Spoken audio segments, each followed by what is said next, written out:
Hello दोस्तों, नमस्ते मेरे भाई। Good morning. कैसे हैं आप सभी लोग? सुबह के बज रहे हैं 11 और मैं आपके सामने आ चुका हूं आपको लाइव पढ़ाने के लिए मेरे दोस्त।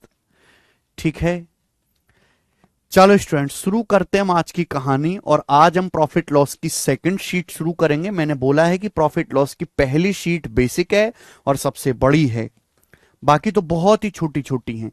चलिए, सवाल नंबर 157, आज की क्लास का टाइप नंबर 1। आपको मेरे पढ़ाने का तरीका अब तक समझ में आ गया होगा कि मैं टाइप वाइज टाइप सीक्वेंस पे पढ़ाता हूं। मैं इस बात की परवाह नहीं करता कि ये टाइप आसान है, मॉडरेट है, बच्चों को पसंद आएगा नहीं आएगा। मेरा मकसद है पूरा पढ़ा देना जो भी पेपर में पूछा जाता है। ठीक है, मैं बाकी टीचर्स की तरह स्किप नहीं करता चीजों को, मैं कोई चीज छोड़ता नहीं। मैं कैलकुलेटिव सवाल भी करवाता हूं, प्रीवियस भी करवाता हूं, लेटेस्ट भी करवाता हूं, हर चीज मैं करवाता हूं। ठीक है, आइए सवाल नंबर 1। ये सवाल आईसीएआर असिस्टेंट 2022 के पेपर में आया है और ऐसे कई सारे सवाल आ रखे हैं मेरे दोस्तों अलग अलग आईसीआर और बैंकिंग के पेपर में। हालांकि एसएससी के पेपर में अभी इस लैंग्वेज पे सवाल नहीं आया है।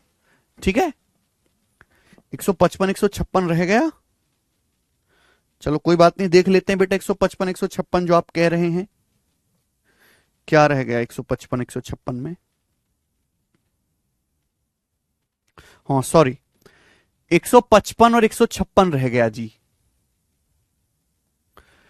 सीजल 2023 प्री के पेपर का क्वेश्चन। तो ये हमारा आज की क्लास का टाइप नंबर 1 बनेगा। दिस इज टाइप नंबर 1 आज की क्लास का। बताओ दोस्त, ये टाइप नंबर 1 है। इस टाइप के 2 सवाल होंगे। बताओ, बहुत अच्छी लैंग्वेज है, बहुत अच्छी लैंग्वेज है मेरे प्यारे भाई, बहुत बहुत प्यारी लैंग्वेज। बताओ क्या बोला है। एक फल विक्रेता 1200 रुपए में 480 केले खरीदता है। तो एक फ्रूट सेलर है, एक फ्रूट बेचने वाला है, 1200 रुपए खर्च करके 480 केले खरीदता है। कुछ केले सड़ जाते हैं। इनमें से क्या हुआ, कुछ केले सड़ गए, कुछ केले सड़ गए और इन्हें फेंक दिया, उठा के फेंक दिया, कुछ केले सड़ गए। बचे हुए केलों को 3.5 रुपए प्रत्येक के हिसाब से बेचता है। He sells the remaining banana at 3.5 each and makes a profit of 396। और 396 का उसे प्रॉफिट होता है। तो आपसे पूछा what is the percentage of banana thrown away, फेंके गए केलों का परसेंटेज क्या है। बहुत बढ़िया सवाल, जबरदस्त क्वेश्चन। एक बात बताओ, एक आदमी ने 480 केले खरीदे, कितने रुपए खर्च करके, 1200 रुपए खर्च करके। अब इन 480 केलों में से कुछ केले सड़ गए, उन्हें फेंक दिया। अब बाकी जो केले बचे उनमें से हर एक केले को बेचा 3.5 रुपए का और हमें 396 का प्रॉफिट हुआ। अच्छा, हमने केले खरीदे कितने के थे, 1200 रुपए के। 1200 रुपए पे हमें 396 रुपए का मेरे दोस्तों फायदा हुआ। तो यानी कि हमने केले बेचे कितने में, 1596 रुपए के केले बेचे हैं। हमने 1596 रुपए के केले बेचे हैं कि नहीं बेचे, बताओ। अरे हाय ना, कुछ तो बोलो। अगर हमने 1200 रुपए के केले खरीदे हैं और हमें 396 का फायदा हुआ है तो हमने केले बेचे कितने में, 1596 में, 396 का हमें प्रॉफिट हुआ। अच्छा एक बात बताओ, हमने एक केला कितने का बेचा है, 3.5 रुपए, 3.5 रुपए का एक केला बेच रहे हैं। तो हमने 1596 रुपए में कितने केले बेचे होंगे, 1596 रुपए में। तो आप कहोगे सर एक केला बेचा है 3.5 रुपए का, 3.5 होता है 7/2 रुपए। एक केला सर आप 7/2 रुपए का बेच रहे हो। तो 1596 रुपए में आपने कितने केले बेचे होंगे, डिवाइड कर दो। 7 से जाएगा, 7 दूनी 14, एकम 7 दूनी 14, 7 अट्टे 56, 228 दूनी 456। तो आपने 456 केले बेचे। कितने केले बेचे आपने, आपने 456 केले बेचे मेरे दोस्त, 456 केले आपने बेचे, 456। क्लियर है।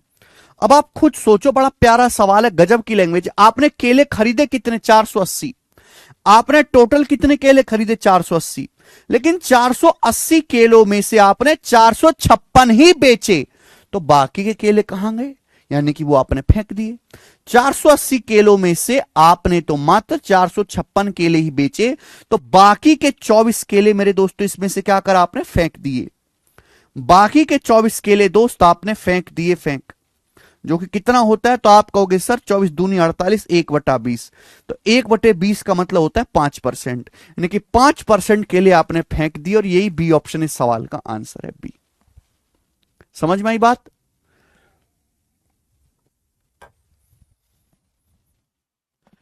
क्लियर है?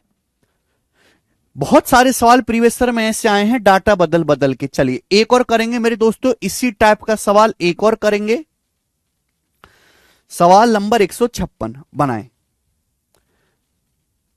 ये सवाल भी प्यारे बच्चे सीजल 2023 के पेपर में आया है, ठीक है ना। अब होने वाला सीजल 2024 का paper. The cost of 50 dozens of banana is 2400 रुपए। 50 दर्जन केलों की कीमत 2400 रुपए है। 50 डजन केलों की लागत 2400 रुपए। And the transport cost per banana is 0.25 rupees. और प्रति केले की परिवहन लागत है ना, प्रति केले की ट्रांसपोर्ट कॉस्ट 0.25 रुपए है। एक जोड़ी केले का सेलिंग प्राइस 10 रुपए। The selling price of is ₹10 for a pair of बनाना। एक जोड़ी केले का विक्रय मूल्य 10 रुपए है। पूछा प्रॉफिट परसेंटेज क्या है, कौन करेगा भाई मेरे।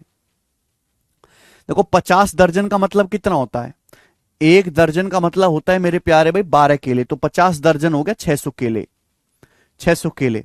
अब आप एक बात समझो कि 600 केले 2400 रुपए के खरीदे। अगर 600 केले 2400 रुपए के हैं तो एक केला कितने रुपए का, 4 रुपए का। एक केला कितने रुपए का, 4 रुपए का मेरे प्यारे दोस्त। अगर 50 दर्जन होता है 600 केले, 50 गुणा 12, 600 केले 2400 रुपए के, तो एक केला 4 रुपए का। भैया जब आप केले खरीद के घर को लेके जाते हो तो पर केले का जो ट्रांसपोर्ट कॉस्ट आता है रिक्शे का, वो 0.25 रुपए आता है। 4 रुपए का आपने केला खरीदा और एक केले पे 0.25 रुपए खर्च आ गया रिक्शा में ले जाने का ट्रांसपोर्ट कॉस्ट, यानी कि एक केले अब हो गया 4.25 रुपए का। एक केले का जो सीपी है वो 4.25 रुपीज है। 4.25 रुपीज एक केले का सीपी आ गया। फिर आप मेरे दोस्तों बेचते हो, जब बेचते हो तो एक जोड़ी, एक जोड़ी का मतलब होता है 2 केला, है ना। एक पेयर बनाना 10 रुपए का बेच रहे हो। अगर एक पेयर होता है 2 केले, 2 केले 10 रुपए के आप बेच रहे हो, 2 केले, तो एक केला कितने का बेच रहे हो, 5 रुपए का। 2 केले 10 रुपए के बेच रहे हो, एक जोड़ी एक पेयर, तो एक केला आप बेचोगे 5 रुपए का। यानी कि 4.25 का बनाना खरीद के आप 5 रुपए में बेच रहे हो, तो आपको फायदा कितने का हो रहा है, 0.75 रुपए का फायदा हो रहा है। 0.75 रुपीज का प्रॉफिट हो रहा है। कितने पर, 4.25 rupees per, 4.25 rupees per. Clear है? जो कि कितना होता है, ये चला जाएगा 25 से 3 बार, और ये मेरे दोस्तों 17 बार। 3/17 का फायदा हो रहा है। परसेंटेज में इंटू 100% आएगा बेटा। 17 एकम 17 और 17 सत्ते 119, यानी कि 17.6% लगभग बी ऑप्शन। अप्रोक्स 17.6% आपका प्रॉफिट है। हाँ जी, इतने कर लेने से रेलवे वाले घर पे आके आपको नौकरी देंगे।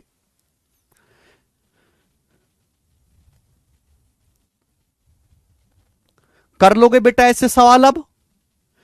क्या बच्चों आप इस टाइप का सवाल कर लोगे? मैंने आपको 2 क्वेश्चन कराए बेटा, अब आगे चलेंगे। ये हमारा है टाइप नंबर 2 आज की क्लास का, ठीक है ना। ये सब ना मिसलेनियस क्वेश्चन है बेटा, ये है basic miscellaneous question. Basic miscellaneous question जो बार बार पेपर में आते हैं, लेकिन इनका ना कोई एक जैसी शक्ल नहीं है, ये बदलते रहते हैं। एकदम ठीक है भाई अनुमांशु। सर 5 कहां से आया, मनीष कुमार आपने मेरी बात ही नहीं सुनी बेटा। सेलिंग प्राइस इज 10 रुपए फॉर ए पेयर ऑफ बनाना।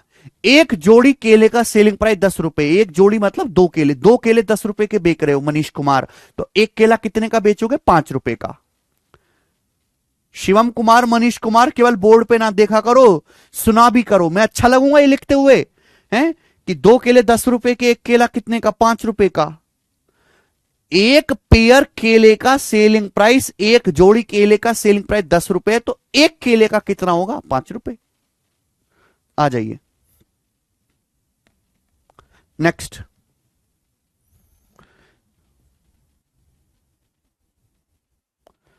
छोड़ दीजिए बंटी, फिर आपके बस की नहीं है।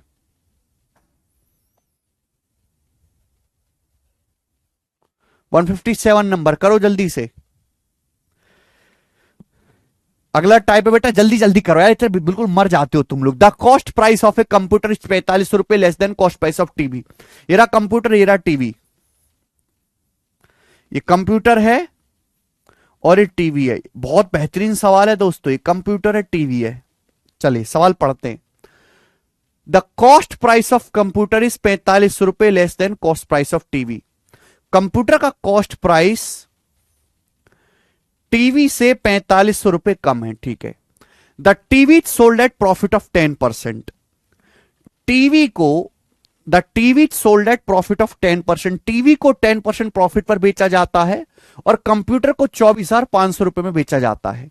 If there is a profit of 20% in the whole transaction, अगर होल ट्रांजेक्शन में यानी कि दोनों पर मिलाकर कंप्यूटर प्लस टीवी, प्लस हो गया कंप्यूटर प्लस टीवी, दोनों पे मिलाकर अगर 20% का प्रॉफिट हुआ है तो आपसे पूछा टीवी का सेलिंग प्राइस क्या है, टीवी का सेलिंग प्राइस क्या है। बहुत बढ़िया। यहां लिख रहा हूं मैं सीपी, यहां लिख रहा हूं मैं एसपी। ये सीपी है, ये एसपी है मेरे दोस्तों, क्रिय मूल्य विक्रय मूल्य। सवाल में बोला है टीवी को 10% प्रॉफिट में बेचा जाता है। टीवी को 10% प्रॉफिट में बेचा जाता है। 10% की फ्रैक्शन वैल्यू 1/10। 10% की फ्रैक्शन वैल्यू 1/10, यानी कि टीवी का कॉस्ट प्राइस अगर 10 है, अगर टीवी का सीपी 10 है तो 10 का सामान कितने में बेचा जाता है, 11 में। अगर टीवी का सीपी 10 है बेटा तो 10 का सामान कितने में बेचा जाता है, 11 में। ये रेशियो, ये कोई एग्जैक्ट वैल्यू नहीं है, इसलिए मैंने सर्कल में बंद कर दिया। This is ratio, this is not the exact value. अगर टीवी का सीपी 10 है तो सेलिंग प्राइस कितना है, 11 यूनिट।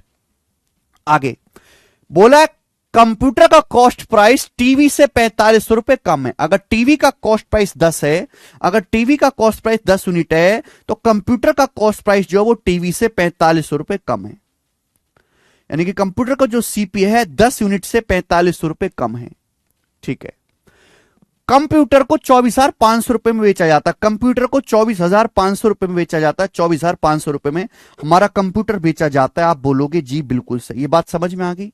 ये सब कुछ लिखा हुआ है यहां पर। अब आप पढ़िए कि होल ट्रांजैक्शन में 20% का प्रॉफिट हुआ। क्या मतलब है, पूरे लेन देन में 20% का लाभ हुआ। पूरे लेन देन का मतलब कंप्यूटर प्लस टीवी दोनों पर मिलाकर 20% का लाभ होता है। अगर आपको कुल मिलाकर 20% का लाभ हुआ, इसका मतलब जो टोटल सेलिंग प्राइस है वो कॉस्ट प्राइस का 120% है। 100% पे 20% लाभ होगा तो सामान बिका कितने में, 120% में। 120% का मतलब होता है 120/100 यानी कि 1.2। ये मतलब हुआ बेटा पूरे लेन देन में 20% का लाभ हुआ, यानी कि दोनों सामान का टोटल सेलिंग प्राइस, दोनों सामान का टोटल सेलिंग प्राइस क्या, ऐड करेंगे, ऐड करेंगे दोनों सामान का जो टोटल सेलिंग प्राइस है। भाई टीवी कंप्यूटर आपने बेचा 24,500 रुपए में, क्लियर है, और आपने मेरे दोस्तों टीवी बेचा 11 यूनिट में। जो टोटल सेलिंग प्राइस है वो क्या है मेरे दोस्तों, जो टोटल सेलिंग प्राइस है दोनों सामान का, पूरे लेन देन में 20% का प्रॉफिट है, वो कॉस्ट प्राइस का 1.2 गुना है। टोटल कॉस्ट प्राइस कितना, ऐड करो दोनों का टोटल सीपी का, ऐड करो 10-10-20 माइनस 4500, 10-10-20 यूनिट माइनस 4500 रुपए, 10-10-20 यूनिट माइनस 4500 रुपए। तो सवाल के अनुसार जो टोटल सेलिंग प्राइस है वो कॉस्ट प्राइस का 1.2 टाइम्स है, 1.2 गुना है। पूरे लेन देन में 20% का लाभ हो, यानी कि दोनों सामान का कुल विक्रय मूल्य कुल क्रिय मूल्य का 1.2 गुना है। हल्का नहीं है चैप्टर बेटा पढ़ना, बहुत बुद्धि चाहिए इसमें। आपने ये अपनी सड़ी बुद्धि में डाल लिया हो कि फॉर्मूला रट रट के हम जो है प्रॉफिट लॉस सीख जाएंगे, नहीं सीखने वाले। बहुत ज्यादा लॉजिकल सोचना पड़ेगा सवाल को करने के लिए। कैलकुलेशन करो, 1.2 की 20 में गुणा 24, 24 में से 11 घटाएंगे 13 यूनिट, 13 की वैल्यू किसके बराबर आएगी, 1.2 की 4500 में गुणा करेंगे कितना आएगा, 5400 रुपए, माइनस का 5400, माइनस 5400 जब इधर आएगा तो जुड़ जाएगा, माइनस 5400 जब इधर आएगा तो जुड़ जाएगा। 1.2 की 4500 में गुणा करो माइनस 5400, माइनस 5400 इधर आके जुड़ जाएगा तो कितना आ जाएगा, 29,900। तो 13 की वैल्यू है 29,900 रुपए। बताओ कितने गुना, तो एक की वैल्यू आनी चाहिए भैया, 13 दूनी 26, 13 39, 2300 रुपए। तो एक यूनिट का वैल्यू 2300 रुपीज आ गया। जो मर्जी आपसे वो पूछ ले, जो मर्जी आपसे पूछ ले। आपसे पूछा टीवी का सेलिंग प्राइस, आपसे टीवी का कॉस्ट प्राइस पूछ सकता है, 23,000 टीवी का सेलिंग प्राइस पूछा है तो 1 यूनिट के लिए 2300 रुपए आई है, तो 11 यूनिट की वैल्यू क्या आएगी, 11 गुणा 2300 रुपए, ठीक है, 22,3300, 25,300 रुपए टीवी का सेलिंग प्राइस आ गया, 25,300 रुपए टीवी का सेलिंग प्राइस। और ये सवाल का आंसर है ऑप्शन नंबर ए, करेक्ट है ए। एक्स करने से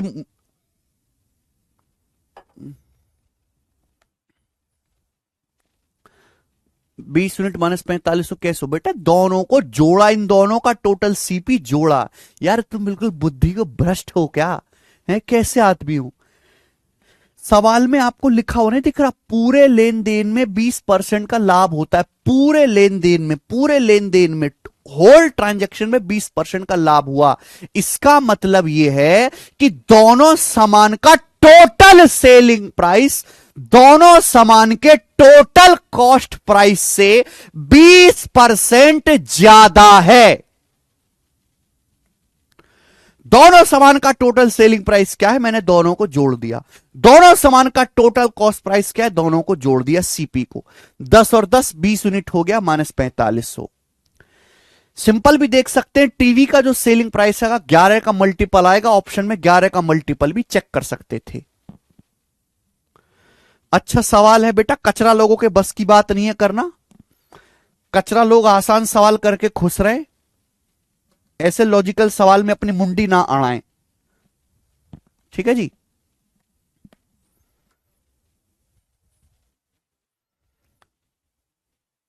मेरे रिपीट करने से कुछ भी नहीं होगा जब तक आप रिवीजन नहीं करोगे। घर पे जाके आप रिवीजन करो, दोबारा से पढ़ो आप प्रॉफिट लॉस। बीच में छुट्टी हो गई थी, आपने रिवीजन तो करा नहीं, आप सब भूल गए हो कि हमने क्या पढ़ा था, आपने क्या सीखा था, सब कुछ भूल गए हो आप। एक बार दोबारा से चैप्टर पढ़ लो, सवाल नंबर 1 से, कॉन्सेप्ट नंबर 1 से दोबारा से पढ़ो बेटा। चलिए, इतना टाइम नहीं है कि भैया एक एक सवाल को इतना टाइम दिया जाए, लिमिटेड टाइम है, लिमिटेड टाइम में सीखना है वरना छोड़ देना है। इस चीज का कोई फायदा नहीं कि एक सवाल सीखा 20 मिनट लगा के, ऐसे तो आप बुढ़े हो जाओगे, सिलेबस ही नहीं होगा खत्म। शॉर्ट में करने वाला नहीं है ना राहुल गुर्जर, ये मुश्किल सवाल है बेटा, बड़ा सवाल है, लेंदी क्वेश्चन है, शॉर्ट में करने वाला नहीं है ना सवाल, इससे शॉर्ट में नहीं हो सकता भाई।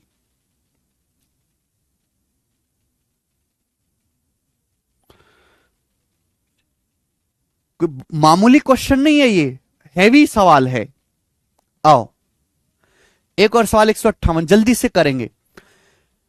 तेल का एक सौदागर 236 रुपए पर लीटर की दर से खरीदे गए 50 लीटर तेल को बेचकर मिनिमम 2100 रुपए का प्रॉफिट कमाना चाहता है।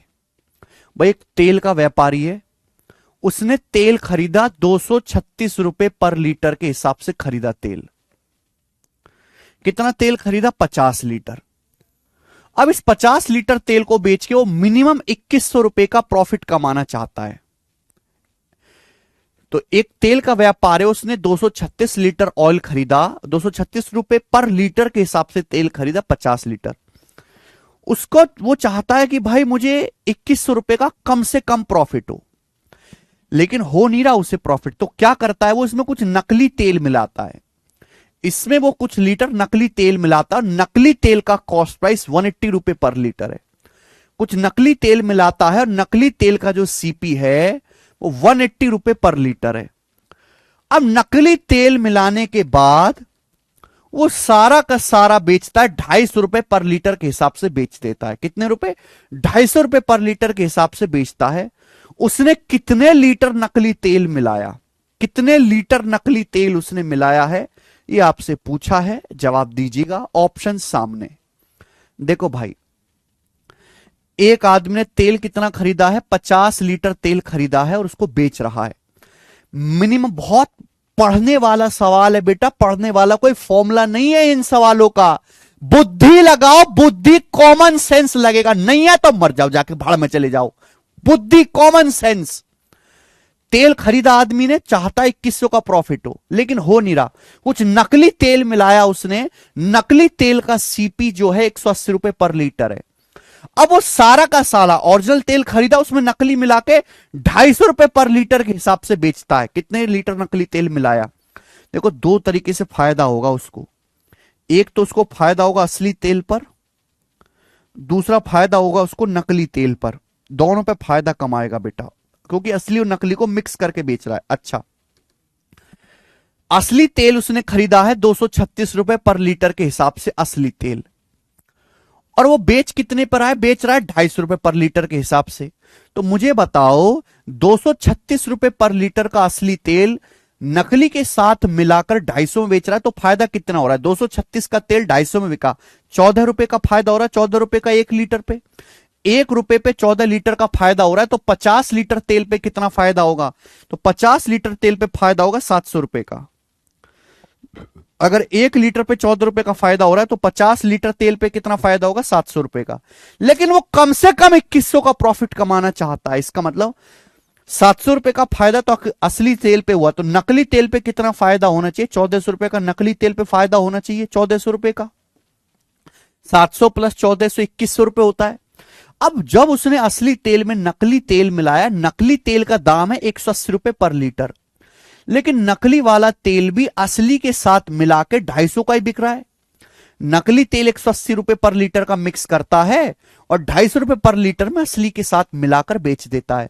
तो 180 का तेल 250 में बिक गया, यानी कि नकली तेल पे 70 रुपए का फायदा हो रहा है 1 लीटर पे। 1 लीटर पे कितने का फायदा हो रहा है? 70 रुपए का। तो 1400 रुपए का फायदा कितने लीटर पे होगा? 1400 को 70 से भाग देंगे 20 लीटर पे, यानी कि हमें 20 लीटर नकली तेल मिलाना पड़ेगा। D option 20 litre. एक्स मान के नहीं बताना बेटा।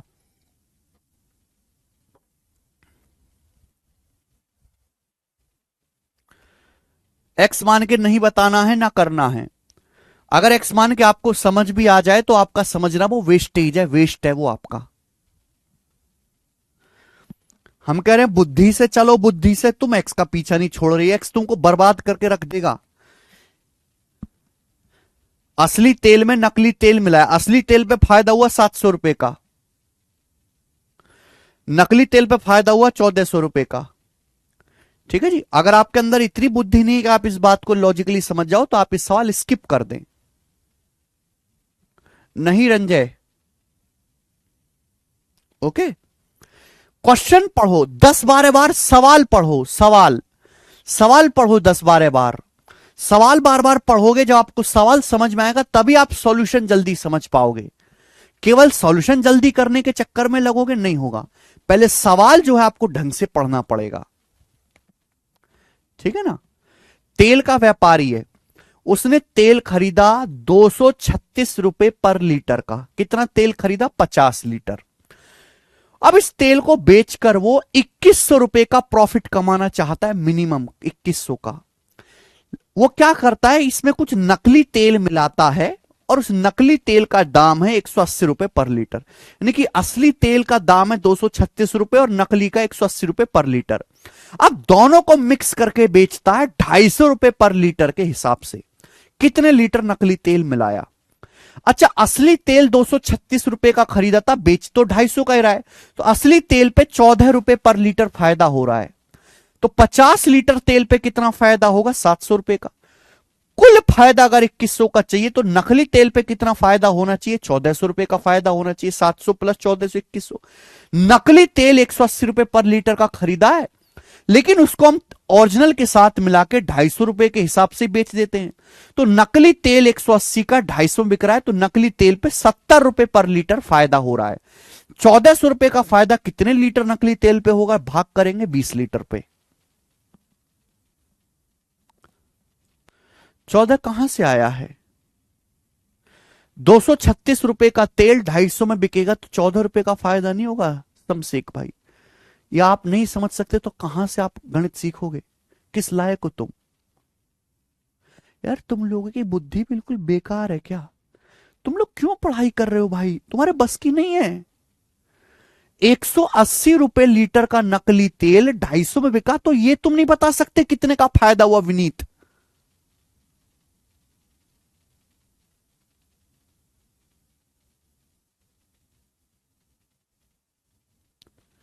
₹70 का फायदा नहीं हुआ। फायदा कैसे निकालते? सेलिंग प्राइस में से कॉस्ट प्राइस घटाकर।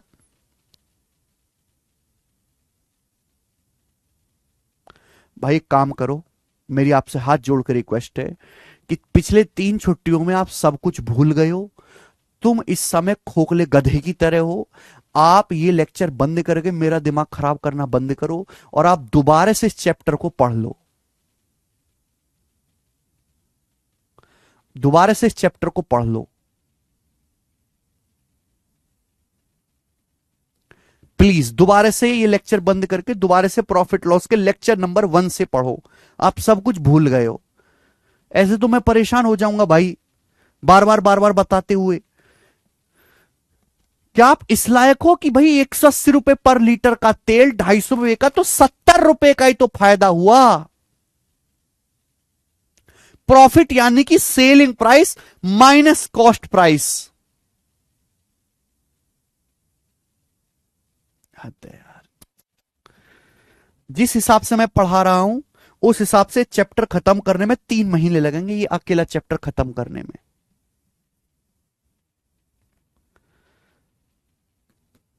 पता नहीं यार तुमको किसने जंगल से लाके छोड़ दिया है पढ़ने के लिए। मतलब मुझे कभी कभी दया आती है तुम पे। तुम लोग पढ़ने में तो बेकार हो ही, पढ़ने में तो तुम बेकार हो ही बिल्कुल। गलती से अगर तुमने कोई दुकान भी खोली, तुम दुकान चलाने लायक भी नहीं हो। बताओ, जो आदमी 180 रुपए लीटर का तेल 250 रुपए लीटर में बेच रहा है, 70 रुपए का फायदा नहीं समझ पा रहा, वो दुकान चलाने लायक भी नहीं है। ना तुम्हारे बस की दुकान खोलना, ना तुम्हारे बस की पढ़ना, ना तुम्हारे शरीर में ताकत है, शकल तुम्हारी भौंदो जैसी है। तुम्हारा तो पैदा होना ही वेस्ट है भाई, काहे को दुनिया में विचरण कर रहे हो।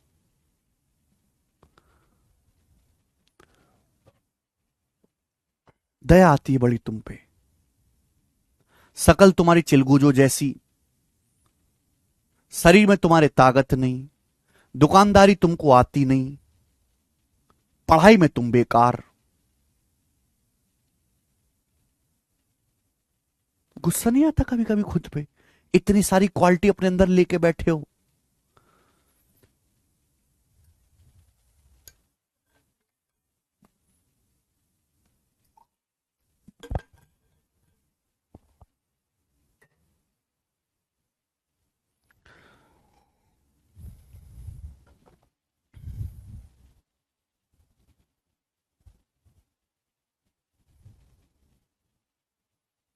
दोनों पर मिलाकर कुल प्रॉफिट करेंगे ना नित्यानंद, दोनों पर मिलाकर।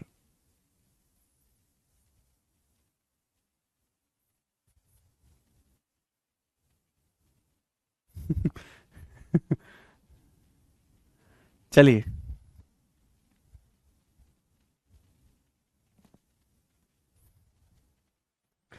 सवाल नंबर 159। एक और सवाल ऐसा ही, एक और सवाल करेंगे बेटा, मिसलिनियस क्वेश्चन है ये। कोई दुकानदार, एक एक लाइन पढ़ो। कोई दुकानदार 55 रुपए प्रति किलोग्राम के हिसाब से 20 किलो चावल, 50 रुपए पर किलोग्राम के हिसाब से 25 किलो चावल और 60 रुपए पर किलोग्राम के हिसाब से 35 किलो चावल खरीदता है। तो भाई एक आदमी ने 3 टाइप के चावल खरीदे, 3 टाइप के चावल खरीदे। 55 रुपए पर किलो वाले जो चावल है वो 20 किलो खरीदे हैं। 50 रुपए किलो वाले जो चावल है वो 25 किलो खरीदे हैं। तीसरे वैरायटी के चावल है जो आते हैं 1 किलो 60 रुपए के, 60 रुपए किलो वाले चावल है, ये चावल खरीदे हैं 35 किलो। ठीक, चावल खरीदने के बाद वो 150 रुपए ट्रांसपोर्ट पर खर्च करता। भाई चावल वो बोरी में बंद करके रिक्शा में रखेगा और अपने घर को लेके आएगा, तो 150 रुपए उसने ट्रांसपोर्ट पे खर्च के रिक्शा वाले को दिए। घर आके वो क्या करता है, सभी टाइप के चावल को मिक्स करता है। 3 अलग अलग टाइप के चावल खरीद के लाया ना, अलग अलग दाम वाले, अलग अलग दाम वाले चावल खरीद के लाया। घर आके सभी तीनों प्रकार के चावल को मिलाता है और जो उसका पूरा स्टॉक तैयार हो गया उसको मार्केट में बेचता है। 62.56 रुपए पर किलोग्राम के हिसाब से बेच देता है। 62.56 रुपए पर केजी के हिसाब से बेचता है। तो पूछा एंटायर ट्रांजैक्शन में, पूरे लेन देन में उसका लाभ प्रतिशत क्या हुआ? लाभ प्रतिशत ज्ञात कीजिए। तो भाई ये सवाल तो बहुत सरल है। बस आप इस सवाल में देखो कि आदमी ने चावल खरीदने में टोटल खर्चा कितना किया। अब गधों से ये भी नहीं निकलेगा। वाकई में इतनी बुद्धि आपकी खराब हो गई है कि आप ये भी नहीं बताने लायक बचे हो कि भाई अगर 1 किलो चावल 55 रुपए का खरीद के लाया कोई आदमी, तो 20 किलो चावल कितने का खरीदा होगा उसने? जवाब दीजिए। कोई दुकानदार 55 रुपए पर किलोग्राम के हिसाब से 20 किलो चावल खरीदता है, तो 20 किलो चावल कितने रुपए का हुआ? नहीं, यहां डेविएशन नहीं लगाएंगे चंदन सिंह, क्योंकि ना ट्रांसपोर्ट का खर्चा भी तो ऐड करना है ना, ट्रांसपोर्ट का खर्चा भी तो ऐड करना है। चावल खरीदने में टोटल कितना खर्चा हुआ आपसे यह भी नहीं निकलेगा।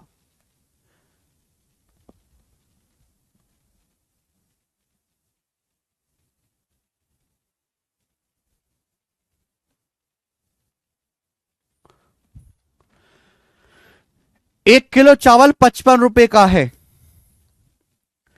1 किलो चावल 55 रुपए का है, तो 20 किलो चावल कितने का हो जाएगा? 1100 रुपए का। 1 किलो चावल 55 रुपए का, तो 20 किलो चावल कितना हो जाएगा? 55 गुणा 20, 1100 रुपए का।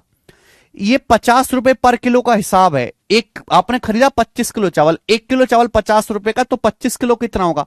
25 की 50 में गुणा करेंगे, 1250 रुपए का, 1250 रुपए का। ठीक। ये 60 रुपए पर किलो वाला आपने कितना चावल खरीदा? 35 किलो। अगर 1 किलो चावल 60 रुपए का है, तो 35 किलो कितने का होगा? 60 गुणा 35, 60 गुणा 35 कितने का होगा? 2100 रुपए का, 2100 रुपीज का चावल हो गया। चावल आपने इतने में खरीदा, फिर आपने 150 रुपए रिक्शा वाले को भी दिया, 150 रुपए आपने और दिया रिक्शा वाले को, यानी कि चावल खरीदने में आपने टोटल कितना खर्च किया? ऐड करिए, बताओ इसको ऐड करके क्या आएगा जल्दी से। चावल खरीदने में तो 1000, 2000, 2000, 4000, 250 और 150, 400, 500, 100, 600, 4600 रुपए। तो चावल खरीदने में आपने टोटल 4600 रुपीज खर्च किया। भाई जो रिक्शा को आपने पैसा दिया वो भी आपके खर्चे में आएगा ना, 150 रुपए आपने जो रिक्शा वाले को दिया है वो भी तो आपके खर्चे में आ गया। तो टोटल सब कुछ ऐड करूंगा तो आ गया 4600 रुपए, 4600 आएगा बेटा, ये 4600 रुपए। क्लियर है? आप बोलोगे हाँ जी सर। 4600 रुपए का आपने टोटल चावल खरीदा। उसके बाद आ जाते हैं, उसके बाद खरीदने के बाद वो घर पे आया, उसने सारे स्टॉक को मिला दिया आपस में, तो टोटल चावल कितना है बेटा? टोटल कितना चावल स्टॉक में है उसके पास? 20 किलो चावल ये खरीदा है, 20 किलो, 25 किलो ये खरीदा है, 20 और 25 45 किलो, और 35 किलो ये खरीदा है 80 किलो। 20 और 25 45 किलो, 45 किलो में 35 किलो जोड़ेंगे 80 किलो, यानी कि उस आदमी ने टोटल 80 किलो चावल खरीदा है, तीनों टाइप का मिलाकर। कितने किलो? तीनों टाइप का मिलाकर 80 किलो चावल खरीदा है। 20 kilo plus 25 45 kilo plus 35 80 kilo, total उसने 80 किलो चावल खरीदा। 80 किलो चावल वो बेचता किस हिसाब से? भाई वो 1 किलो चावल 62.56 रुपए पर केजी के हिसाब से बेचता है। ये जो दुष्ट प्राणी है ये 1 किलो चावल बेचता है 62.56 रुपए पर केजी के हिसाब से। तो 80 किलो चावल कितने का बेचेगा? गुणा 80। अगर 1 किलो चावल 62.56 रुपए का बेच रहा है मिक्स करके, तो 80 किलो चावल कितने का बेचेगा? 80 से गुणा। तो यानी कि चावल इतने का खरीदा, टोटल इतने में बेचा। प्रॉफिट या लॉस कितना हुआ? रेशियो ले लेंगे। प्रॉफिट निकालने के लिए क्या करोगे आप? सीपीएसपी का रेशियो ले लो, और हमें यह कैलकुलेशन यहां से करनी है, तब जाके आपका आंसर आएगा। यह कैलकुलेशन हमें करनी है। ठीक है जी, बोलो। दशमलव हटाओगे तो यहां पे 2 जीरो तो आना ही आना तय है। 1 जीरो से 1 जीरो कट ही जाएगा बेटा, ये कट ही जाएगा। अब 23 बेटा 23 से कट जाए तो बहुत अच्छी बात है। 23 एक प्राइम नंबर है, 23 से कटेगा 2000 बार। 23 से 23 दूनी 46, 46 के बाद कितना बचेगा बेटा? 46 के बाद बचेगा 14 और 2 16, 23 सत्ते 161, 23 दूनी 46, 272 आ गया। 8 से चला जाएगा बेटा 2200 बार, तो आएगा 250 रेशियो 272, 250 रेशियो 272, ये और भी कट गया बेटा, दो से और भी कट गया है, दो से और भी कट गया, 125 रेशियो 136, 125 रेशियो 136, ये सीपीएसपी का रेशियो आ गया, 125 रेशियो 136। आप मुझे बताओ 125 का सामान अगर 136 में बिकता है तो कितने का प्रॉफिट होता है? 11 का। कितने पर? 125 पर। परसेंटेज में कितना आ गया? इंटू 100%। आप बोलोगे हाँ जी सर। तो 25 चौका 100, 25 पंजे 125, 44/5 आ गया 8.8। 8.8% का आपको कुल लाभ हुआ और 8.8% आपका आंसर होगा पहला ऑप्शन। तो कैलकुलेटिव सवाल है, केवल इसमें पागलों की तरह आपको कैलकुलेशन करनी थी और कुछ नहीं था सवाल में। लेकिन मेरे लिए बड़ी दुख की बात है, बालकों का मानसिक स्तर इतना गिर गया है कि भाई 1 किलो चावल 50 रुपए का है तो 25 किलो चावल कितने का होगा ये बताने की ताकत नहीं है। और ऐसे लोग सरकारी नौकरी की इच्छा रखते हैं।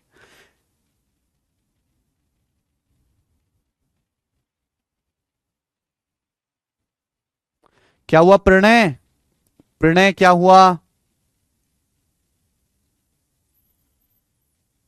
कोरोना ना होता तो पता नहीं तुम लोग पास कैसे होते। ठीक है, सिंपल सवाल है, कैलकुलेशन करते जाओ करते जाओ करते जाओ। 80 किलो कहां से आया निखिल? तीनों टाइप के चावल की क्वांटिटी को ऐड किया है मैंने। आगे चलेंगे, अगला। अगला है और शायद ये लास्ट सवाल है, लास्ट, यस। इस शीट का, पहली बेसिक शीट का 160 और आखिरी सवाल बताइए, जल्दी से करेंगे।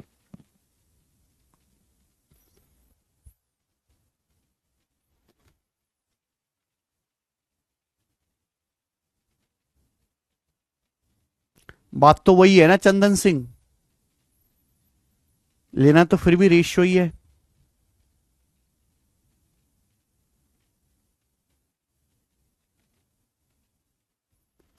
वेरी गुड शीतल। चलो, एकदम सरल सवाल है, देखते हैं कितने बच्चे इस सवाल को कर पाएंगे। मेरे से पहले आप करने की कोशिश करो, मैं आपको समय दे रहा हूं भरपूर, देखते हैं कितने बच्चे कर पाएंगे।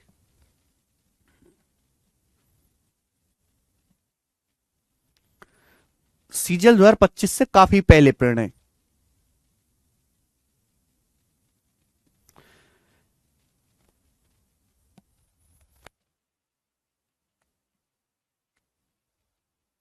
इन गधों के साथ क्या होगा पता नहीं। अरे प्रणय भाई, गधे हैं, इनको छोड़ थोड़ ना सकते हैं।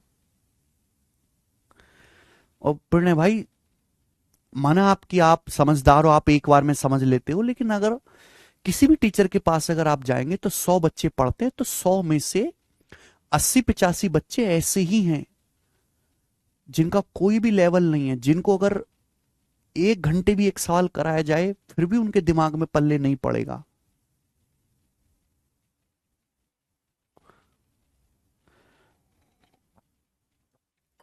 80-85% बालकों की जनता ऐसी ही है।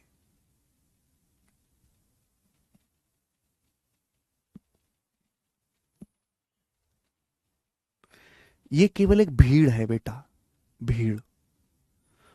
जिनको ये पता ही नहीं है कि कंपटीशन कितना पीक लेवल का है, कितनी मेहनत करने की जरूरत है, कितना आईक्यू लेवल रखने की जरूरत है सरकारी नौकरी तैयारी के लिए। बस इन्होंने लोगों को समाज में देख लिया तैयारी करते हुए, या ऑफिसर बनते हुए, या किसी ने इनको बोल दिया है, या इनके घर वाले इनसे कह रहे हैं इसलिए तैयारी कर रहे हैं। लेकिन फिर भी अगर इन्होंने मुझे थोड़े से भी फीस दी है, इस बैच को खरीदा है, तो मेरी जिम्मेदारी बनती है कि मैं इन गधों को भी ध्यान में रख के पढ़ाऊं, मैं इनको ऐसे इग्नोर ना करूं। मैं इनको गरियाता रहता हूं, गाली देता रहता हूं, इनकी इज्जत उतारता हूं, सब कुछ करता हूं, लेकिन मैं इनका साथ नहीं छोड़ता। छोड़ नहीं सकता ना, अच्छा आदमी हूं।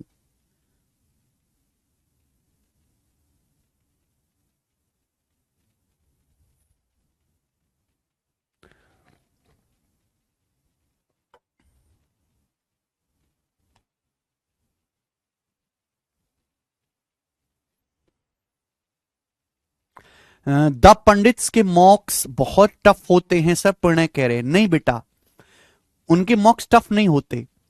एक्चुअली आजकल जो मार्केट में मॉक्स हैं वो बहुत इजी हो गए हैं। इसलिए वो नए सवाल बनाते हैं, वो आपको टफ लगते हैं। द पंडित्स के जितने भी जो लड़के हैं ऑलरेडी सिलेक्टेड हैं, एएसओ हैं, दिल्ली में सब लोग काम कर रहे हैं और हमारे स्टूडेंट थे, हमारे पढ़ाए हुए बच्चे हैं।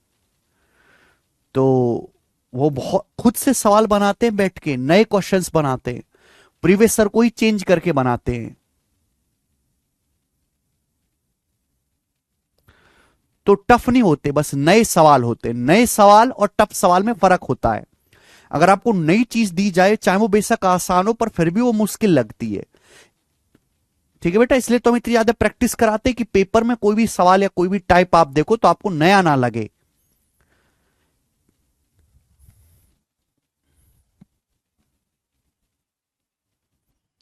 सर सीजीएल में चेस्ट मेजरमेंट होती है क्या? ऋषभ अहलावत, किसी किसी पोस्ट में होती है, हर पोस्ट पर नहीं होती ऋषभ।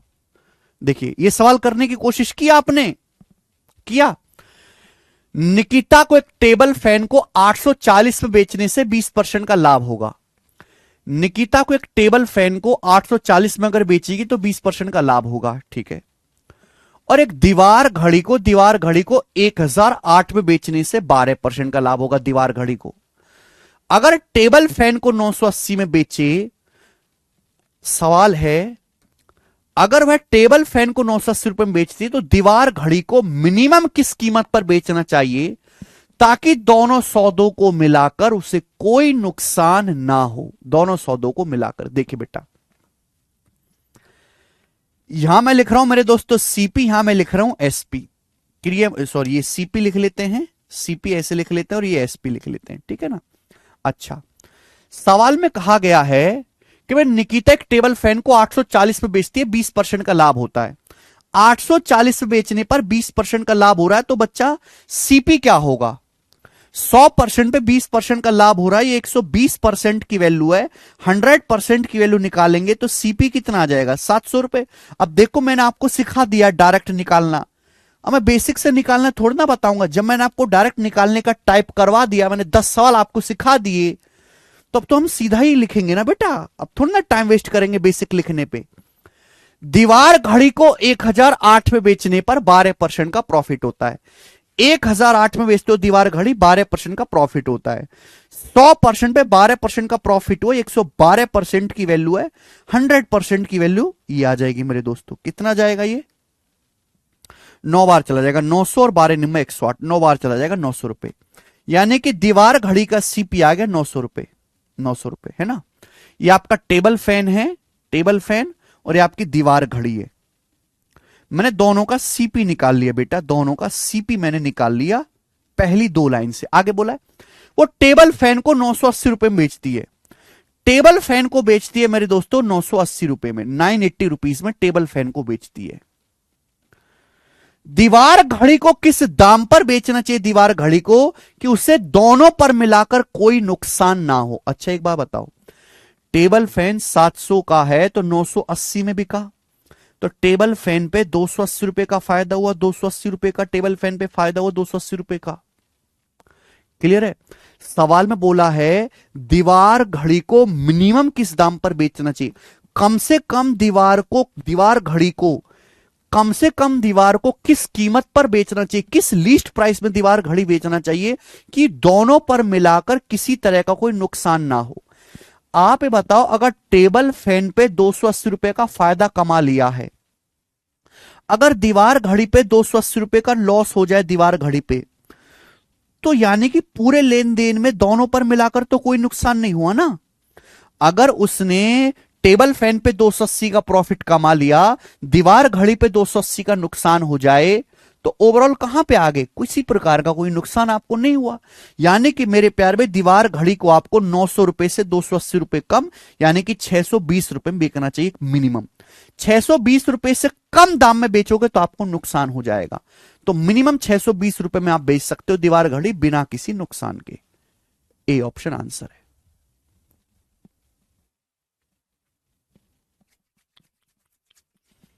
ठीक है जी, समझ में आई बेटा बात? आप बोलोगे हाँ जी सर समझ में आई है। बच्चे बार बार 147 नंबर क्वेश्चन पूछ रहे हैं। 147 में ऐसा क्या है कि आप लोग बार बार 147 पूछ रहे हैं सवाल? ये सवाल आपसे नहीं हुआ क्या? मैंने कल दिया था आपको करने के लिए, नहीं कर पाए क्या बेटे आप लोग?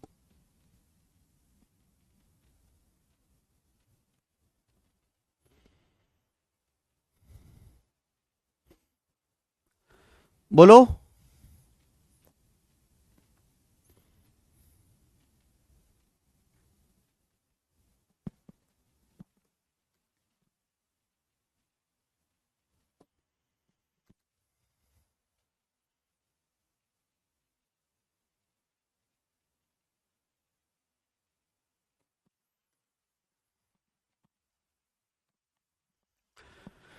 सीएसएफ हेड कांस्टेबल के पेपर का सवाल है, बनाइए।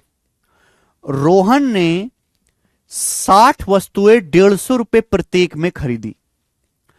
उसमें से एक तिहाई को उसने 16% के नुकसान पर बेचा। बाकी वस्तु किस कीमत पर बेचनी चाहिए कि पूरे सौदे में 10% का प्रॉफिट हो? पूरे सौदे में उसे 10% का प्रॉफिट हो, बाकी वस्तु किस कीमत पर बेचनी चाहिए? एक वस्तु का प्राइस पूछा है। देखिए बच्चों, आप इस सवाल में डेविएशन भी लगा सकते हो, आप इसमें बेसिक भी कर सकते हो। इस सवाल में डेविएशन भी लग जाएगा, बेसिक भी लग जाएगा। बताओ कौन सा बताएं? सवाल सीआईएसएफ हेड कांस्टेबल के पेपर का है।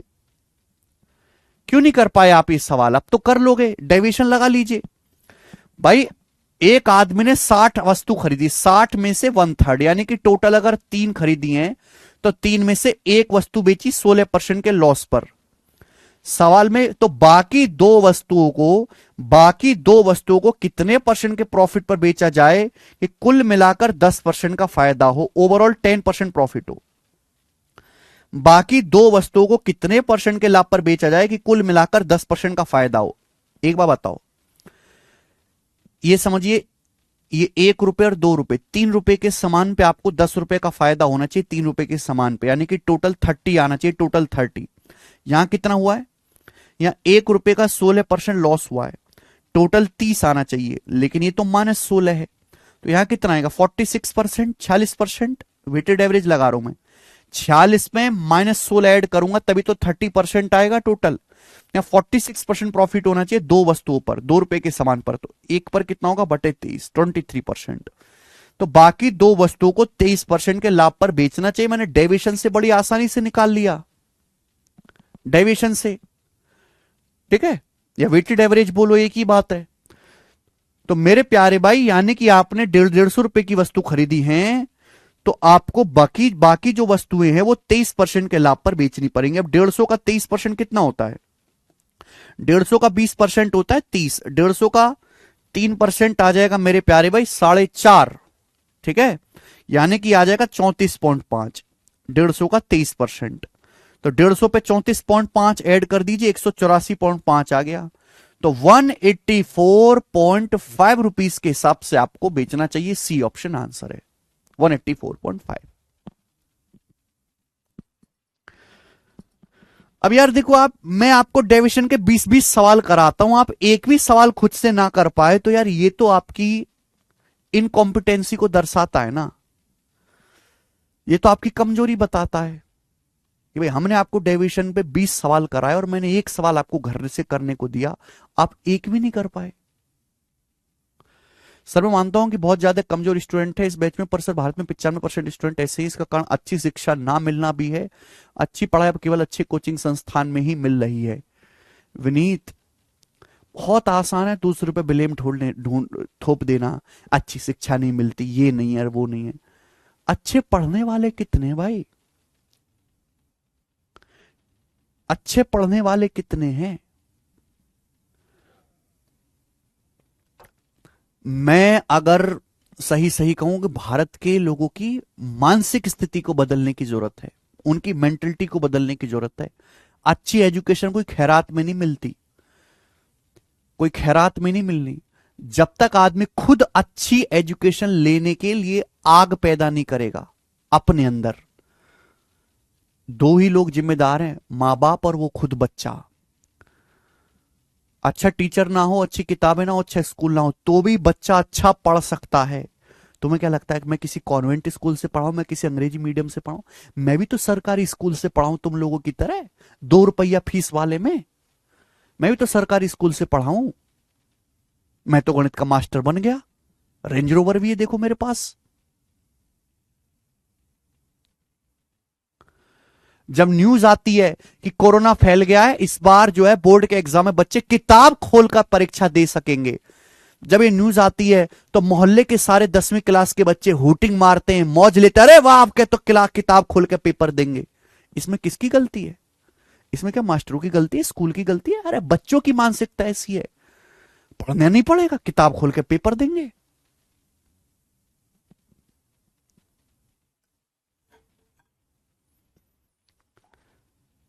जब बालक 33% भी नहीं ला पाता 9वीं क्लास में, तो माँ बाप डंडा लेके स्कूल में पहुंच जाते हैं, अरे हमारे लौंडे को पास कर दे, 10वीं पहुंचा दे, मास्टर बना, तेरे को टांग दूंगा खुंटी पे। इसमें किसकी गलती है बताइए?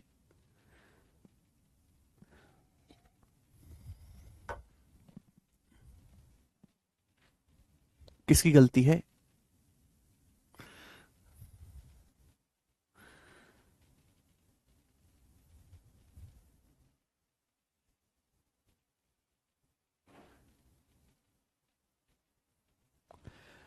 स्कूलों में पहले मास्टर बच्चों को मारते पीटते थे, खाल उतार लेते थे उनकी अगर बच्चा पढ़ता नहीं था। माँ बाप को अपने औलाद से बड़ा प्यार होने लगा, हमारा बच्चा स्कूल जा रहा, फीस हम भर रहे, मारेगा कैसे मास्टर? सरकार को दबाव में नियम निकालना पड़ा कि स्कूलों में बच्चों को मारा नहीं जाएगा। देखो क्या हालत होगी भारत के बच्चों की। ये भारत देश है, बिना मारे पीटे कोई काम नहीं होगा।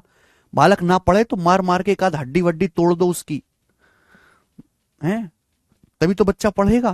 प्यार से थोड़ा ना काम होता है हमारे देश में।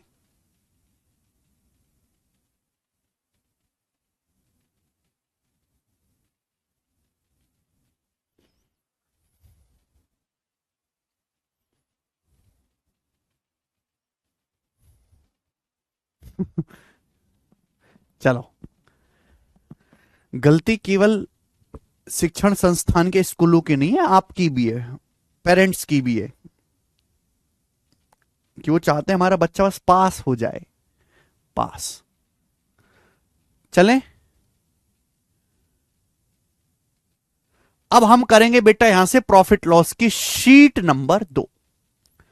प्रॉफिट लॉस की शीट नंबर 2 में 50 सवाल हैं, ठीक है, और बेसिक सवाल है, कोई बहुत ज्यादा मुश्किल शीट ये नहीं है।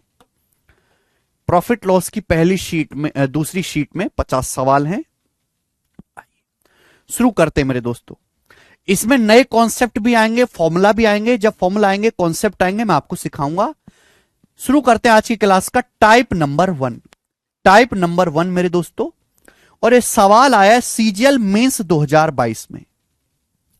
सीजीएल मेंस 2022 में बताइए, कोई फॉर्मूला नहीं है बेटा, कोई थ्योरी नहीं है इसमें, थ्योरी में आपको पढ़ा चुका, प्रॉफिट लॉस परसेंटेज क्या होता है सब हो चुका। सवाल देखेंगे, एक आदमी 5,000 रुपए में एक मशीन खरीदता है, एक साल के बाद वह इसे 6,000 में बेचता है। एक आदमी ने 5,000 रुपए खर्च करके मशीन खरीदी और एक साल बाद 6,000 में बेच दी। 2 साल बाद उसी मशीन को आदमी 8,000 में खरीदता है, 2 साल बाद उसी मशीन को 8,000 में खरीदता है और 10,000 में बेच देता है, उसी मशीन को 10,000 में बेच देता है। Find is overall profit percentage for both the transaction, दोनों लेन देन में उसका समग्र लाभ प्रतिशत बताओ। कुल मिलाकर उसको कितने परसेंट का फायदा हुआ दोनों लेन देन में मिलाकर। यह सवाल मेंस के पेपर का केवल बच्चों को कंफ्यूज करने के लिए दिया है। देखो, एक आदमी ने 5,000 की मशीन ये खरीदी है और 8,000 की मशीन ये खरीदी है, तो एक आदमी ने टोटल 2 बार मशीन खरीदी, एक बार 5,000 की एक बार 8,000 की, यानी कि 5 8 13,000। एक आदमी ने टोटल 13,000 रुपए का सामान खरीदा है। 5,000 की जो मशीन खरीदी थी वो 6,000 में बेच दी, तो कितने का फायदा हुआ? 1,000 रुपए का फायदा हुआ। 2 साल बाद वो मशीन वापस 8,000 में खरीदी और 10,000 में बेच दी, यानी कि दूसरी मशीन पे 2,000 का फायदा हुआ। ठीक है बेटा, यानी कि टोटल जो फायदा हुआ आदमी को 1,000, 2,000, 3,000 रुपए का फायदा हुआ टोटल। तो मेरे प्यारे बच्चों, इस सवाल में क्या परेशानी थी?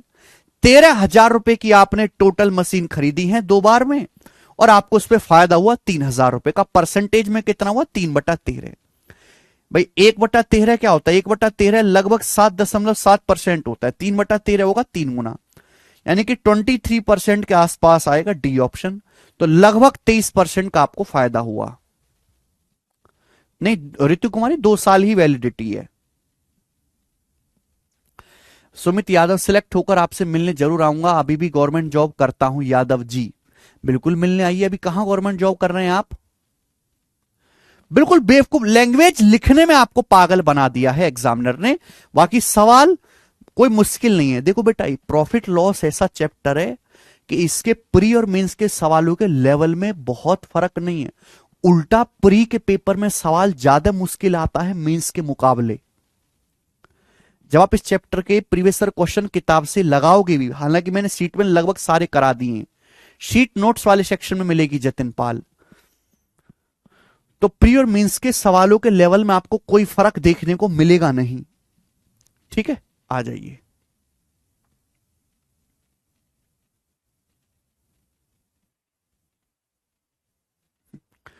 नेक्स्ट, अगला टाइप बताओ बेटा।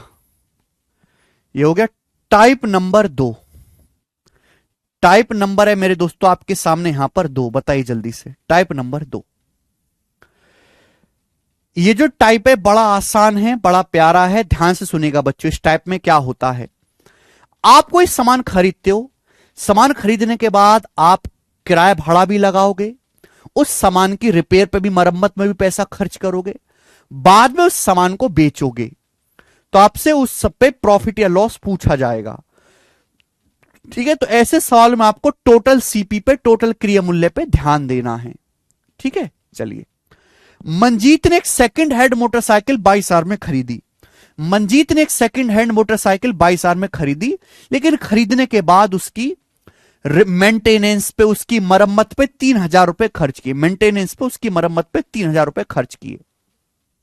यानी कि मोटरसाइकिल 22,000 में खरीदी और 3,000 रुपए मेरे दोस्तों खर्च किए उसकी मरम्मत पे, यानी कि मोटरसाइकिल होगी 25,000 रुपए की।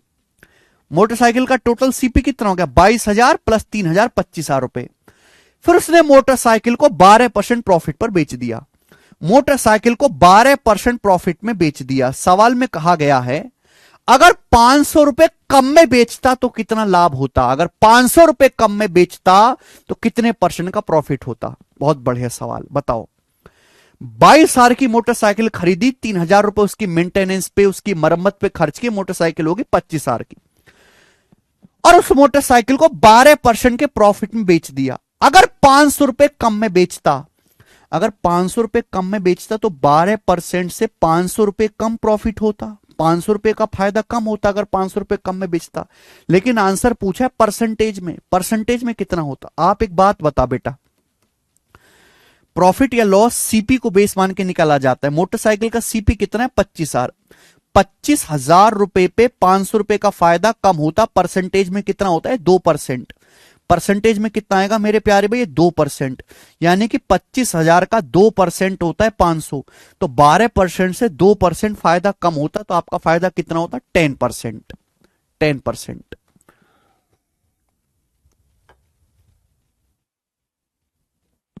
10%। क्लियर?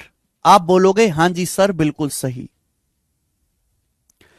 ऋतु कुमारी सर 1 साल 6 महीने की है, मैंने आपको यूट्यूब पर भी कहा, नंबर पर कॉल भी किया और कुछ नहीं हुआ। ऋतु कुमारी जी, हमारे कैरविल एप्लीकेशन पर आज के टाइम पे जितने भी बैच चल रहे हैं सबकी वैलिडिटी 2 साल ही है।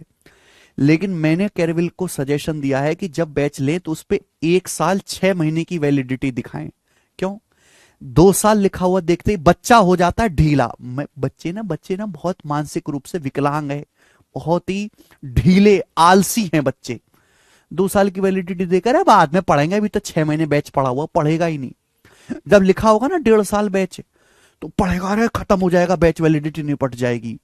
जैसे ही 1.5 साल होने वाला होता हम उसकी वैलिडिटी 6 महीने बढ़ा देते हैं। हम बच्चे की साइकोलॉजी के साथ खेलते हैं। ये ऐसा करना पड़ता है मजबूरी में, वरना बच्चा पढ़ेगा ही नहीं। बच्चा दुष्ट है, आलसी है। समझ में आया?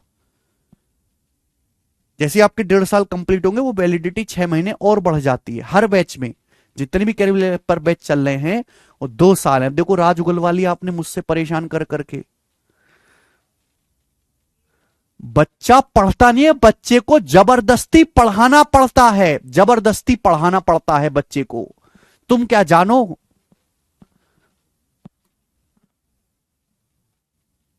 तुम क्या जानो, तुम्हें तो मीठे मीठे बातें करने वाले, मीठे मीठे बातें बोल के बेवकूफ बनाने वाले मास्टर चाहिए। तुम क्या जानो बेटा बच्चे कितने दुष्ट हैं। करेंगे सवाल, बताओ।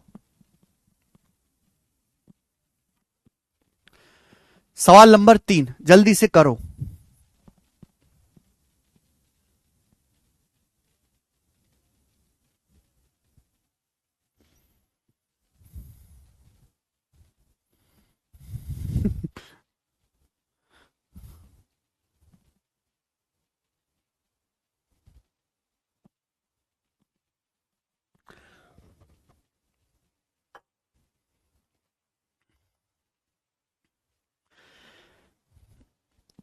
जिस उम्र में तुम हो मैं वो उम्र जी चुका हूं। मैं तुमको, तुमसे ज्यादा जानता हूं तुम्हारी हकीकत। इतना तुम्हारे खुद के पर्सनल माँ बाप नहीं जानते जितना मैं आपको जानता हूं, देश की जनता को। करेंगे सवाल नंबर 3। एक और सवाल मेरे प्यारे भाई।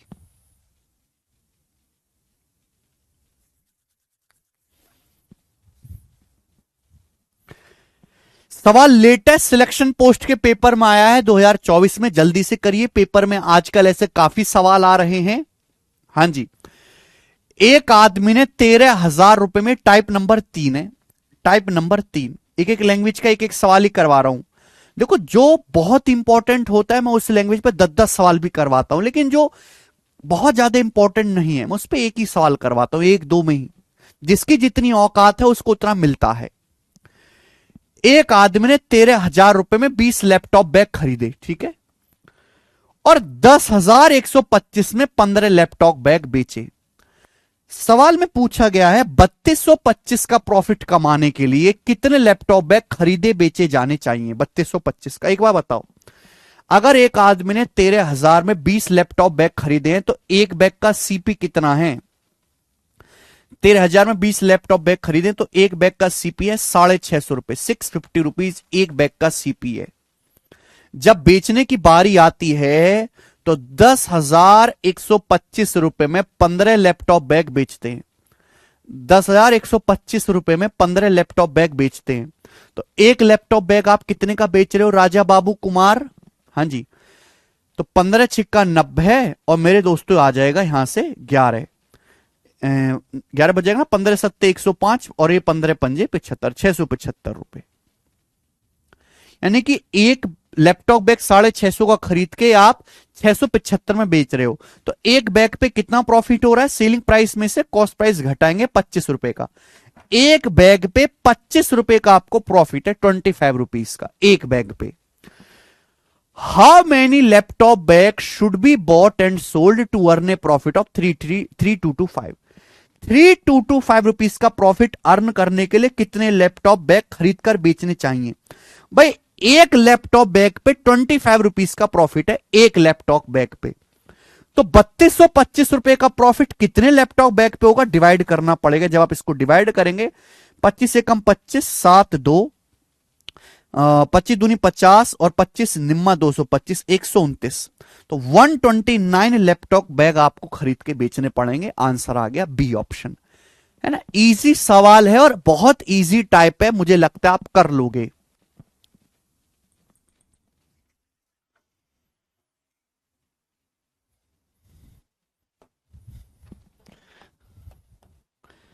सवाल नंबर स्टूडेंट आपके सामने 4, चौथा और इंपॉर्टेंट टाइप। अभी तक तो इतने इंपॉर्टेंट नहीं थे मेरे दोस्तों, अब यहां से आएगा आपका चौथा टाइप, और इस टाइप के मैं आपको 3-4 सवाल कराऊंगा।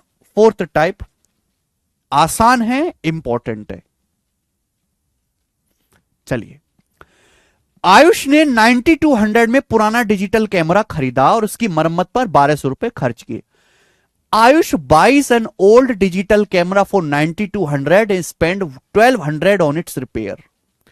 If Ayush sells the digital camera for 12,000, अगर आयुष ने डिजिटल कैमरा 12,000 में बेचा होता तो उसका प्रॉफिट परसेंटेज क्या होता? बहुत बढ़िया, देखो बेटे, आयुष ने कैमरा 9200 का खरीदा और 1200 रुपए उसकी रिपेयरमेंट पे खर्च किए, तो इसका मतलब कैमरा आयुष को पड़ा कितने का? 10,400 का। 10,400 रुपए का आयुष को टोटल कैमरा पड़ा। सीपी कितना है कैमरे का? 10,400। फिर उसके बाद आयुष ने वो डिजिटल कैमरा 12,000 रुपए में बेच दिया। तो इस सवाल में मेरे दोस्तों आप एक सामान खरीदोगे इस टाइप के क्वेश्चन में, फिर आप उसकी मरम्मत करोगे, रिपेयर करोगे, मेंटेनेंस करोगे, तो आपको टोटल सीपी निकालना पड़ेगा। 10,400 का कैमरा आपने 12,000 में बेचा, आपको कितना फायदा हुआ? यही सवाल है, कितने परसेंट का प्रॉफिट हुआ? तो बेस्ट तरीका है कि अगर रेशियो निकल रहा है तो रेशियो ले लो, नहीं निकल रहा है तो छोड़ दो, 2 जीरो कट जाएगा। बेटा ये किससे चला जाएगा भाई मेरे? 8 से। 8 से चला जाएगा 13 बार, ये 8 से चला जाएगा 15 बार। 13 रेशियो 15। 13 का सामान 15 में बिका तो 2 का प्रॉफिट हुआ 13 पर, है भाई, परसेंटेज में इंटू 100%। तो 13 कम 13, 7 जीरो, 13 पंजे 65, तो 15% के आसपास आएगा ऑप्शन नंबर सी। ठीक है भाई, ऑप्शन नंबर सी समझ में आ गया? कर लोगे, बहुत आसान टाइप है, लेकिन आजकल ना टाइप तो आसान है, इसकी कैलकुलेशन बड़ी हैवी देने लग गया एग्जामिनर, कैलकुलेशन बड़ी हैवी देता है। ये बताओ जल्दी से, एक और सवाल ऐसा ही करके दिखाएं भाई। सोहन एक पुरानी कार 2,47,000 में खरीदता है और उसकी मरम्मत पर 18,000 रुपए खर्च करता है। वह कार को 2,78,250 में बेचता है, प्रॉफिट परसेंटेज कितना होगा? हैवी डाटा है ना, बड़ी बड़ी वैल्यू है। तो एक कार 2,47,000 में खरीदी और 18,000 रुपए उसकी जो है रिपेयरमेंट पे खर्च किया, तो कार का सीपी क्या हो गया? ऐड करो, 2,47,000 में 18,000 जोड़ेंगे तो ये हो जाएगा भैया 2,65,000। 2,65,000 कार का सीपी हो जाएगा। अब 2,65,000 रुपए की कार आपने बेच दी मेरे दोस्त 2,78,250 में, 2,78,250 में, यही हुआ? आप बोलोगे हाँ सर। कितने परसेंट का फायदा हुआ मेरे प्यारे भाई? देखो जीरो तो आप काट ही सकते हो या फिर ना भी काटो, तो बताओ कितना फायदा हुआ? तो आप कहोगे सर 65 और 78, 13, 13,250 का फायदा हुआ, 13,250 रुपए का प्रॉफिट हुआ। परसेंटेज में कितना है भाई मेरे? 2,65,000 पे, 2,65,000 पे 13,250 का फायदा हुआ, तो देखो बेटा ये 5% है, 26,000 का 5%, देखो 2,60,000 का 5%, 13,000, 5,000 का 5%, 250, तो 5% है। समझदार बालक तो दिमाग में ही कर लेगा, ठीक है। अदरवाइज आप ये देखो कि 2,65,000 रुपए की कार पे आपको 13,250 का फायदा हुआ, परसेंटेज में टू 100%। ठीक है भाई, ये आ जाएगा। ये 3 जीरो तो कट ही गया, 1325 को 265 से भाग देंगे 5 बार जाए, तो आपको 5% का प्रॉफिट हुआ। इजी सवाल है, ठीक है। आगे आइए, सवाल नंबर है मेरे प्यारे में 6, करो दोस्त। सिलेक्शन पोस्ट 12 ग्रेजुएट लेवल के पेपर में सवाल आया, ये लेटेस्ट 2024 के एग्जाम में, हमें करके दिखाइए। हाँ जी, करके दिखाओ बच्चों, इस सवाल का क्या आंसर है? सब लोग जल्दी जल्दी करेंगे।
आगे ना सभी का .2। आप कहोगे सर .2 क्या दे रखा है, आंसर तो पूछ रहा परसेंटेज में। इस सवाल का आंसर 20% आएगा। उसी 20% को यहां पे .20 लिखा हुआ है। मेरी तो उम्र बीत की बताते बताते कि परसेंटेज और दशमलव का कोई मतलब फर्क नहीं है, एक ही बात है बेटा। ठीक है, जो बच्चे परसेंटेज रेशियो दशमलव को अलग अलग समझते हैं, अलग अलग जातियों में बांटते हैं, वही तो दुख झेलते हैं। ये देखिएगा। नेक्स्ट अगला सवाल, ये हल्का सा चेंज है। अगला क्वेश्चन मेरे प्यारे भाई बताइए, हल्का सा चेंज है। देखो, एक दुकानदार ने 7200 में एक वस्तु खरीदी, एक दुकानदार ने 7200 में एक आर्टिकल खरीदा और उसकी लागत का 9% मरम्मत पर खर्च किया। जितने में खरीदा उसका 9% मरम्मत पर खर्च किया। उसने राजन को 8100 रुपए में बेच दिया, उसका प्रॉफिट परसेंटेज ज्ञात कीजिए। देखिए, तो एक दुकानदार ने एक वस्तु खरीदी 7200 रुपीज में, लेकिन 7200 रुपीज में खरीदने के बाद 9% उसने और खर्च किया मरम्मत पे। 100% तो सीपी होता ही है, 100% पे 9% और खर्च किया है, यानी कि मेरे दोस्तों सीपी कितना हो जाएगा, 109%। 109% को ही हम 1.09 कहते हैं।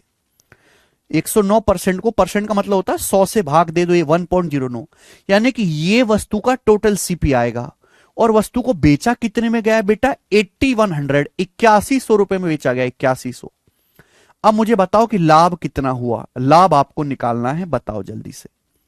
दो ये दशमलव से यहां पे ये हटा देते हैं और ये चला जाएगा 9 से, 9 टे 72 और 9 नाम 81। ठीक है बेटा,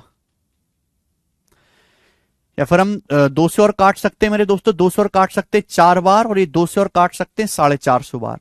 मुझे नहीं लगता कि आगे कटेगा ये, या आगे भी कट रहा है क्या। 4 से काट सकते हैं, 4 से काट सकते हैं 2 बार, और 4 से काट सकते हैं 900 को 225 बार, ही आ जाएगा। 4 से मैंने और काट लिया, तो 109 की 2 में गुणा करेंगे 218, रेशियो 225। रेशियो लेने का फायदा ये होता है कि वैल्यू छोटी हो जाती है, अदरवाइज मैं एग्जैक्ट कैलकुलेशन करूंगा तो मेरा समय लगेगा। ये सीपी है, ये एसपी, मैंने रेशियो ले लिया बेटा, यानी कि 218 का सामान अल्टीमेटली 225 में बिका है। तो फायदा कितने को है, 7 रुपए का फायदा हुआ 218 पर। अब मुझे देखना है परसेंटेज में कितना, इंटू 100%। तो जब ये हो गया 700, 700 को 218 से भाग दूंगा तो 3 बार जाएगा, यानी कि 12.5 तो नहीं आने वाला, 3 बार जाएगा।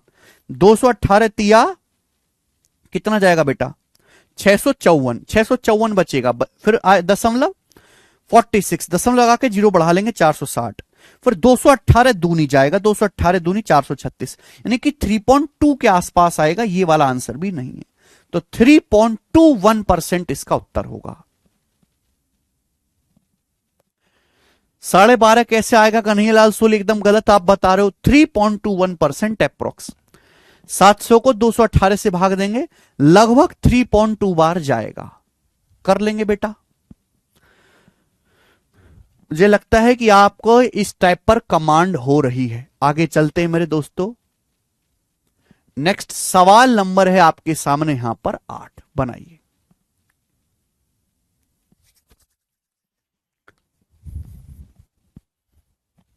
ठीक है जी,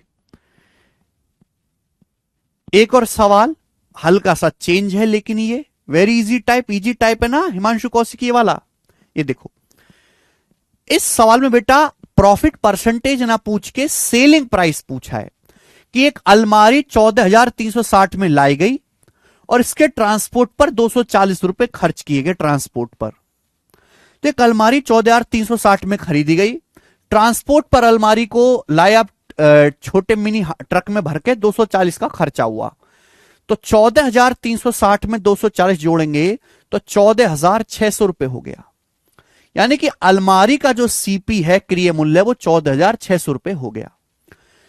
15% प्रॉफिट कमाने के लिए किस कीमत पर बेची जानी चाहिए। 15% का प्रॉफिट अगर हमको कमाना है तो किस कीमत पर बेचनी चाहिए बेटा।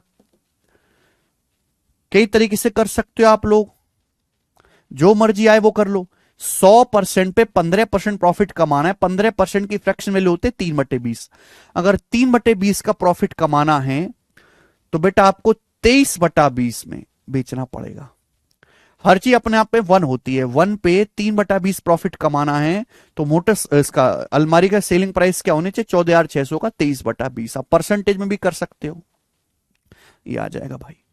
ठीक है भाई, 20 से तो कट ही जाएगा, 2 सत्ते 14 है और 2 तिया 6, 730 × 23, यानी कि एंड में एक जीरो आएगा। एंड में एक जीरो आएगा, 2 जीरो नहीं आने वाला। और इसके बाद बेटा जीरो के बाद भी 3 तिया 9, जीरो के बाद भी 9 आएगा, जीरो के बाद भी 9 आएगा, यानी कि आंसर ये ऑप्शन आएगा डी, 16790। 16790 कर लोगे? हमें लगता है कि ये टाइप आप हवा में उड़ा देंगे। इस वैरायटी का, इस टाइप का आखिरी सवाल लेंगे आप। सवाल नंबर 9 बनाएं। करो।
हाँ, इस सवाल में थोड़े से बच्चे कुछ डी बता रहे हैं, कुछ 16,500, इसमें सब अलग अलग बता रहे हैं, इसमें गड़बड़ कर रहे हैं। एक कार डीलर ने 1,08,500 में पुरानी कार खरीदी। एक कार डीलर ने कार खरीदी भाई 1,08,500 में, पुरानी कार है, और उसकी मरम्मत पर भाई कुछ पैसे खर्च किए। फिर उसने इस कार को 1,56,250 में बेच दिया, जिससे उस आदमी को 25% का लाभ हुआ। उसने कार को बेच दिया मेरे प्यारे दोस्त, 1,56,250 में बेच दिया, 25% का लाभ हुआ। कार की रिपेयरमेंट पे कितना पैसा खर्च किया गया? कार की मेंटेनेंस पे। तो भाई सुनो, एक आदमी ने एक कार खरीदी 1,08,500 पे, फिर इसमें कुछ पैसा खर्च किया भैया उसने इसकी मेंटेनेंस पे। बाद में जब बारी आई उसने कार को बेच दिया 1,56,250 में। ठीक है भाई, और इतने बेचने पर 25% का लाभ हुआ, 25% का, 100% पे 25% का प्रॉफिट हुआ तो 125% की वैल्यू है। यहां से 100% के लिए निकाल लेंगे, ये कार का क्या आ जाएगा, टोटल सीपी आ जाएगा। ये कार का टोटल सीपी आ जाएगा मेरे प्यारे भाई कि 1,56,250 में बेची, 25% का प्रॉफिट हुआ, 100% में 25% का प्रॉफिट हुआ, 125% की वैल्यू है। बताओ ये जो नंबर है 125 का स्क्वायर ही तो है, 125 से 15,625 125 बार कट जाएगा। 125 का स्क्वायर होता है 15,625, तो 1250, 1250 की 100 में गुणा करेंगे तो आ जाएगा 1,25,000। यानी कि मैं ये कह सकता हूं कि उस आदमी ने जो कार खरीदी है वो खरीदी 1,08,500 में, कुछ पैसा कार की रिपेयरमेंट में मेंटेनेंस पे खर्च किया और उस कार का टोटल सीपी हो गया भाई मेरे 1,25,000 रुपए। तो कार की मेंटेनेंस पे कितना खर्च किया है, 1,25,000 रुपए। 1,18,500 की खरीदी थी, कार की कीमत जो टोटल सीपी है 1,25,000 रुपए हो गया, और 1,25,000 पे 25% प्रॉफिट कमाने के बाद 1,56,250 में बेची है। तो मेंटेनेंस पे कितना खर्च हुआ है, 1,25,000 में से 1,08,500 घटाएंगे, माइनस करेंगे 16,500 रुपए। तो 16,500 रुपए कार की मरम्मत पे खर्च हुआ। ये आंसर है ए ऑप्शन।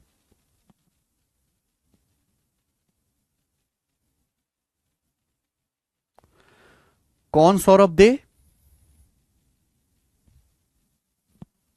ठीक है भाई, 16,500 हर बच्चे को समझ में आ गया होगा। ये 8,687.5 खुशी शर्मा गलत बता रही हैं आप, ठीक है।